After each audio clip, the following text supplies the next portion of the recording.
జరిగిందో చివరకు ఒక టర్న్ ఏమి ఇచ్చారు అంటే నీట్ కు వ్యతిరేకంగా మనం చేస్తున్నాం, లేకపోతే సిబిఎస్ఈ ఓఎస్ఎం ఏదైతే ఫెయిల్యూర్ అయిందో దానికి వ్యతిరేకంగా అని అన్నారు. అక్కడ ఇంటర్వ్యూలు చేశారు విక్రమ్. మీడియా వచ్చి వాళ్ళని ఇంటర్వ్యూ చేసి నీట్ ఫుల్ ఫామ్ అని అడిగారు. అని చాలా మంది నీట్ ఫుల్ ఫామ్ చెప్పలేకపోయారు అక్కడ. తర్వాత రాజీనామా ఎవరిది చేయాలి అని అంటే ధర్మేంద్ర ప్రధాన్ అనకుండా ఇంకేదో ప్రధాన్ అని రకరకాల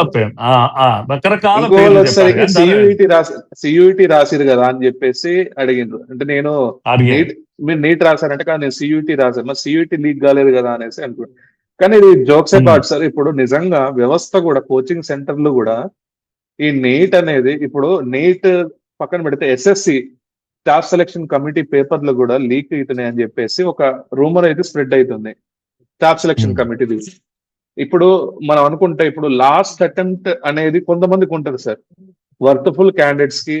అంటే సిస్టమ్ అనేది మనం మాట్లాడుకుంటే వర్త్ఫుల్ క్యాండిడేట్స్ కి ఒక లాస్ట్ అటెంప్ట్, వాళ్ళ ఏజ్ బార్ అయినా కానీ, లేకపోతే మ్యారేజ్, ఒక మహిళకి మ్యారేజ్ చేస్తామని తొందరలో ఇంట్లో నేను ఏదో సాధిద్దామనేసి కొంతమంది ఇలా రకరకాల అంబిషన్స్ తో ఒక లాస్ట్ అటెంప్ట్ బ్యాచ్ ఒకటి ఉంటది. ఇట్లాంటి సిస్టమ్ లో లోపం వల్ల ఈ పేపర్ లీకేజ్ కానీ ఈ సంథింగ్ ఏదైతే క్వశ్చన్స్ ఆ లాస్ట్ అటెంప్ట్ వాళ్ళకి ఇది నష్టపోయినట్టే కదా సార్. సిస్టమ్ లో ఎలాంటి చేంజెస్ రావాలి? ఏది నీట్ గురించి అంటున్నారా? నీట్ గా సార్, ఎస్ఎస్సి అయినా నీట్ అయినా, అంటే ఇప్పుడు మన పబ్లిక్ కాంపిటీషన్ ఎగ్జామ్స్ తెలంగాణలో అయినా, లేకపోతే ఈ పేపర్ లీకేజ్ అనే కాన్సెప్ట్ లాస్ట్ అటెంప్ట్ బ్యాచ్ కి ఇది పెద్ద లాసే కదా సార్. పేపర్ లీకేజ్ అనేది అంటే సెంట్రల్ గవర్నమెంట్ నిర్వహించేటివి కొన్నే ఉంటాయి, 2-3 ఉంటాయి. కానీ ఏ రాష్ట్రానికి ఆ రాష్ట్రాలు నిర్వహించే అనేకమైనటువంటి కామన్ ఎగ్జామినేషన్స్ జరుగుతున్నాయి. అయితే ఈ లీకేజెస్ కూడా మనం గుణపాఠాలు నేర్చుకుంటున్నాము. చాలా మటుకు మనం వాటిని తగ్గిస్తూ వచ్చాము, ప్రయత్నం చేశాము. ఉదాహరణకు మన తెలంగాణ, ఆంధ్రప్రదేశ్ కంబైన్డ్ స్టేట్ లో ఇంటర్మీడియట్ పేపర్ లీక్ అయ్యేది. చాలా డిమాండ్ ఉండేది దానికి. ఎందుకంటే ఈ కార్పొరేట్ కాలేజీలకు పెద్ద హైయెస్ట్ మార్కులు వచ్చిన పిల్లలు ఉంటే ఎంసెట్ లీకేజ్లు ఇవన్నీ జరిగాయి. ఇంటర్మీడియట్ అన్ని 24 ఎగ్జామ్ రద్దు చేసి మళ్ళీ ఎగ్జామ్ పెట్టాల్సి వచ్చింది బాలయోగి ఉన్న సమయంలో. తీరా చూసి అప్పుడు ఏం చేశారంటే పేపర్ ఒక సెట్ కాదు 3 సెట్లు పెట్టి బాక్స్ లో పెట్టి దాని తాళం చేయి నెక్స్ట్ డే బాక్స్ లో వేసి ఆ నెక్స్ట్ డే ఇలా వేసి డ్రా తీసి పొద్దున్న రేడియోలో ఏబిసి ఏ సెట్ వచ్చింది అంటే డ్రా సి సెట్ వచ్చింది, బి సెట్. ఇప్పుడు కూడా అది కొనసాగుతా ఉంది. కనుక పోలీస్ స్టేషన్లన్నీ కూడా దొంగల బదులు పేపర్లతో నిండిపోతున్నాయి ఇప్పుడు పరీక్షల సీజన్ లో చూస్తే కనుక. ఇది ఒక పద్ధతితో మనం దాన్ని నియంత్రించే పని చేశాం. కానీ పరిష్కారం అది కాదు. విద్యావేత్తలంతా కూడా ఏం చెప్తున్నారంటే మీరు ఈ యొక్క డిమాండ్ ఎందుకుంది? ఇప్పుడు డిగ్రీ ఎగ్జామ్ జరుగుతాయండి, డిగ్రీ ఎగ్జామినేషన్ లో ఎందుకు పకడ్బందీ ఏర్పాట్లు లేవు, ఏం లేవు. కొన్నిసార్లు మేము ఉన్నప్పుడైతే పేపర్ ప్రిన్సిపాల్ రూమ్ లో పడేసేసి దానికి ఒక పేపర్ అతికిచ్చి సంతకం పెట్టి సీల్ అంటే, అబ్బో సీల్ అంటే ఆ ఏరియాకి ఎవడు పోయేవాడు కాదు, అదే పెద్ద బందోబస్తు అని. అలాంటిది ఎందుకంటే డిగ్రీ పేపర్ దొరకడం వల్ల మార్కెట్ లో అమ్ముకోనికి ఏం వాల్యూ లేదు దానికి. అలా వాల్యూ లేకుండా చేయగలగాలి మనం. ఎందుకంటే ఈ కోచింగ్ సెంటర్స్ ఇవి క్రియేట్ చేసే దాని కారణంగా వాళ్ళకు ర్యాంకులు వస్తే, వాళ్ళకు అడ్మిషన్స్ వస్తాయి, కోట్ల రూపాయలు దండుకుంటారు. అందుకని వాళ్ళు కృత్రిమంగా సృష్టిస్తున్నటువంటి డిమాండ్ ఇది. ఇంటర్మీడియట్ అయినా లేకపోతే ఎంసెట్ అయినా ఇవన్నీ కూడా. దాన్ని మనం అడ్రస్ చేయకుండా పోలీస్ స్టేషన్లు 3 సెట్లు 4 సెట్లు ఇవి ఒకటి. రెండవ విషయం ఏంటి అంటే జాతీయ స్థాయిలో అయినా వీటిలో జేఈఈ అనే ఒక పరీక్ష ఉంది. అది దాంట్లో కూడా సుమారుగా నేను 12 లక్షలు 13 లక్షలు అనుకుంటాను పరీక్ష రాసేవాళ్ళు. అది లీక్ కాదు, ఎప్పుడు కూడా లీక్ కాదు, పర్మనెంట్ చాలా ఏళ్ళ నుంచి జరుగుతుంది. అట్లాగే యూపీఎస్సీ ఎగ్జామినేషన్ జరుగుతుంది, ఏ రోజు కూడా మనకు లీకేజ్ జరగలేదు. స్టాఫ్ సెలక్షన్ కమిషన్ కొన్ని అనుమానాలు వచ్చినా ఉన్నంతలో చాలా పగడ్బందీగానే జరుగుతుంది. కనుక ఇప్పుడు స్టడీ చేయాల్సింది ఏంటంటే ఈ లీక్ అనేది ఎన్నడూ జరగని ఈ సిస్టమ్ ను స్టడీ చేయాలి. 2024లో నీట్ లీక్ అయినప్పుడు రాధాకృష్ణన్ అని చెప్పేసి మన ఇస్రో చైర్మన్ వారు, ఒక హానెస్ట్ ఒక సైంటిస్ట్, ఆయన కేంద్రంగా ఒక కమిటీ వేస్తారు. అందులో మన సెంట్రల్ ఇన్స్టిట్యూట్ హైదరాబాద్ బీజేరావు గారు ఇటువంటి వాళ్ళు ఒక 5 మందిని వేస్తారు. వాళ్ళంతా పరిశీలించి చెప్పింది ఏంటి అంటే మనం జేఈఈ మోడలే అన్నిటికీ మార్గము, కనుక అంటే జేఈ మోడల్ అంటే ఏంటి అంటే దాంట్లో కంప్యూటర్ బేస్డ్ ఎగ్జామ్ ఉంటుంది. ప్రతి విద్యార్థికి ఒక కంప్యూటర్ ఇస్తారు. సిబిటి సిస్టమ్ లో జరుగుతుంది కనుక లీకేజ్ అనేది జరగదు. ఎందుకంటే పేపర్ ముద్రించబడదు, పేపర్ డిస్ట్రిబ్యూట్ చేయవద్దు, లారీలో తీసుకొచ్చి ఆ రాష్ట్రాలకు జిల్లాలకు పంపడం అనేది జరగదు. ప్రింటింగ్ దగ్గర, ట్రాన్స్పోర్ట్ దగ్గర, పేపర్ సెట్టింగ్ దగ్గర, రాసే వాళ్ళ దగ్గర, డిస్ట్రిబ్యూషన్ దగ్గర ఏడో ఒక దగ్గర లీక్ అవుతుంది. ఇవన్నీ ఏమీ లేకుండా ఎక్కడో ఒక సిస్టమ్ లో ఉన్న పేపరు 10 నిమిషాల ముందు మీ సిస్టమ్ లో కనబడుతుంది. దాంట్లో మీరు ఆన్ చేసుకొని ఆన్సర్ చేయడం మొదలు పెడతారు. అయిపోగానే రిజల్ట్ వచ్చేస్తుంది. ప్రెస్ చేస్తే మీ మార్కులేని మీకు వచ్చేస్తుంది. ఇందులో ఏ లోపము లేకుండా జరుగుతుంది కనుక ఇది కూడా 26లో కూడా అలాగే పెట్టాలని నిర్ణయం జరిగింది. అయితే మనం గుర్తుపెట్టుకోవాల్సింది ఏంటంటే ఈ ప్రపంచంలోనే అత్యధికంగా నెంబర్ రాసే పరీక్ష ఒకే రోజు 3 గంటల్లో రాసే ఒక పరీక్ష ఏదన్నా ఉంది భూమి పైన అంటే అది నీటే. 23,000 నుంచి 24,000 మంది, 24 లక్షలు, 23 లక్షల నుంచి 24 లక్షల మంది రాస్తారు. ప్రపంచంలో ఎక్కడ రాయరు ఇంతమంది. చైనాలో కూడా ఒక పరీక్ష ఇలాంటిదే ఉంది. అది 18,000, 16,000 కాడనే 16 లక్షలు, 17 లక్షలే అయిపోతుంది అది.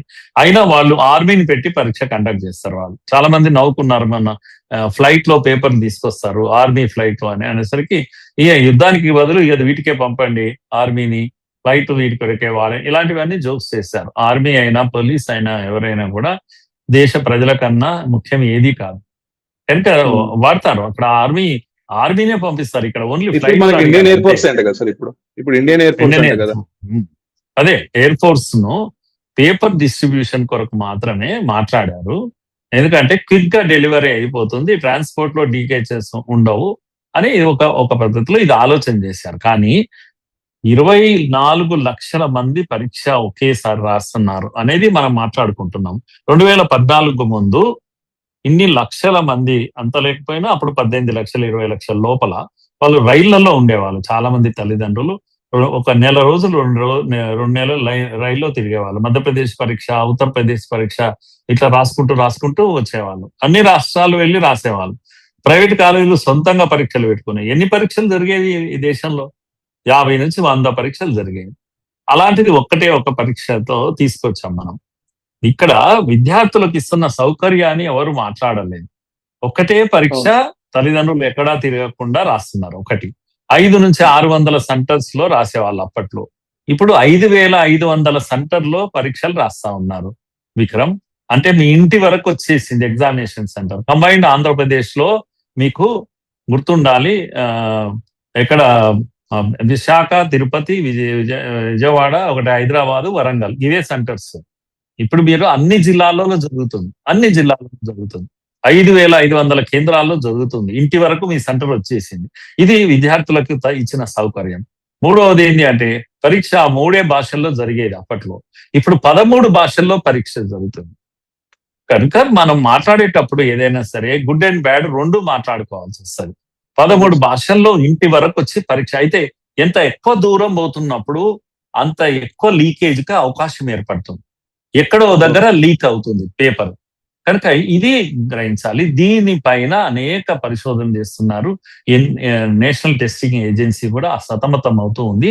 నెక్స్ట్ ఎగ్జామినేషన్ సిబిటి, ఎందుకంటే ఇంత మందికి ప్రొవైడ్ చేయలేక మొన్నసారి 26లో పెట్టాలి కంప్యూటర్ బేస్డ్ ఎగ్జామ్. అది నెట్వర్కింగ్, అది ఇన్ఫ్రాస్ట్రక్చర్ పూర్తి కాలేదు. కాకపోతే ఏం చేశారంటే ఈ ఏడాదికి 1 అని మళ్ళీ పోస్ట్పోన్ చేసి నార్మల్ వేలో పెట్టారు, లీక్ అయింది. ఇది జరిగినటువంటి తప్పు. కానీ వచ్చే ఏడాది నుంచి జేఈ పద్ధతిలోనే పగడ్బందీగా ఇన్ఫ్రాస్ట్రక్చర్ పూర్తి అయిపోయింది, కొద్దిగా మిగిలింది, అది కూడా అయిపోతుంది. ఇది చాలా పెద్ద దేశము, చాలా ఎక్కువ నంబర్ 1 పాపులేషన్ ఉన్న దేశము. దీనికి తగ్గట్టు పరీక్షలు నిర్వహించేటువంటి ఒక గొప్ప పని జరుగుతుంది. ఈ దేశంలో 60 ఏళ్లలో ఎన్ని మెడికల్ కాలేజీ అన్నికి డబల్ అయిపోయినాయి కాలేజీలు కూడా. అవి పీజీ సీట్లు కూడా పెరిగిపోయినాయి, ఎంబీబీఎస్ సీట్లు పెరిగిపోయినాయి, ఎయిమ్స్ కాలేజెస్ పెరిగిపోయినాయి. కనుక ఈ 10 ఏళ్లలో జరిగింది ఏంటంటే స్వాతంత్రం వచ్చినప్పటి నుంచి ఎన్ని మెడికల్ కాలేజీలునో ఈ 10 ఏళ్లలో అన్ని ఎక్స్ట్రా అయ్యాయి. కనుక ఇది ఇస్తున్నటువంటి సౌకర్యము. లీకేజ్ జరుగుతుంది, లీకేజ్ జరిగింది, తప్పున్నర, దాన్ని ఎవరు సమర్థించరు. కానీ వెనుక జరిగేటువంటి ఈ పెద్ద పనులు కూడా మనం గ్రహించాలి. ప్రభుత్వము ప్రతిసారి తప్పు జరిగినప్పుడు అనేక చర్యలు తీసుకుంటుంది. ఈ ప్రభుత్వం నిశ్శబ్దంగా ఏమీ లేదు. మనకు ఒక అలవాటు అయింది విక్రమ్, వాడిని సరే. సస్పెండ్ ఎందుకు చేయలేదు అని. ఏదైనా జరగంగానే తల తీసేయండి, దిశ జరిగింది, లేకపోతే నిర్భయ జరిగింది, వాడిని పట్టుకోండి, వాడిని తల తీసేయండి, ఉరి తీసేయండి అంటే కేసీఆర్ ఏం చేశాడంటే దిశ జరిగినప్పుడు తీసుకుపోయి ఫాల్స్ ఎన్కౌంటర్ చేసి కొట్టేసాడు. మనకు హాయిగా అనిపించింది. కానీ రేపులు ఆగినాయా? ఆగలేదు కదా, మళ్ళా జరుగుతూనే ఉన్నాయి. వరంగల్లో యాసిడ్ పోసారంటే చంపేయాలి, వాడిని కొట్టేయండి, పట్టేయండి అంటే రాజశేఖర రెడ్డి కూడా అదే పని చేశాడు, ఎన్కౌంటర్ చేసి పడేశారు. మనకు ఆనందం అయ్యింది. కనుక ఇది ఒక రకమైన ఆనందాన్ని మనం పొందుతున్నాం. కానీ మార్పు ఏం జరుగుతుంది అనేది ఎవరు పట్టించుకోవడం లేదు. మార్పు జరగాలి, నేర్చుకోవాలి, గుణపాఠాలు నేర్చుకోవాలి. నిజాయితీ కలిగిన మనుషులు దొరకడం లేదు. పేపర్ రాసిన పేపర్ టీచరే పేపర్ లీక్ చేశారు ఈసారి. కనుక ఎక్కడికి పోవాలి, ఎవరికి చెప్పుకోవాలి మనం? కానీ మన దగ్గర, మన తెలంగాణలో మనం నేర్చుకున్నది ఏంటి అంటే ఒక్క పేపర్ చేయము. ఒక టీచర్ అనేవాడు కొన్ని ప్రశ్నలు ఇస్తాడు, మొత్తం పేపర్ ఇవ్వడు. అంత పేపర్ ఆయనకి ఇవ్వము. అలాగే 3 పేపర్లు 4 పేపర్లు చేయిస్తాం మనం. ఏ పేపర్ వస్తుందో తెలియదు, ఏ ప్రశ్న వస్తుందో తెలియదు. నా దగ్గర 10 ప్రశ్నలు తీసుకుంటారు, నీ దగ్గర 20 ప్రశ్నలు తీసుకుంటారు, ఇంకో ఆయన 10 తీసుకుంటారు. అసలు దీంట్లో 100 ప్రశ్నలకు గాను ఒక 600 ప్రశ్నలు కలెక్ట్ చేశారు. చేసి ఏ 100 వస్తాయో తెలియదు. ఇలా ఉంటుంది విక్రమ్. కనుక మనం చాలా లెసన్స్ నేర్చుకున్నాం. ముఖ్యంగా తెలంగాణ, ఆంధ్రప్రదేశ్ లో ఈ విషయంలో మనం బాగా ఉన్నాం. దేశం అంతా కూడా లెసన్స్ నేర్చుకుంటుంది. తప్పకుండా మార్పు రావాల్సిందే. Okay sir, thank you.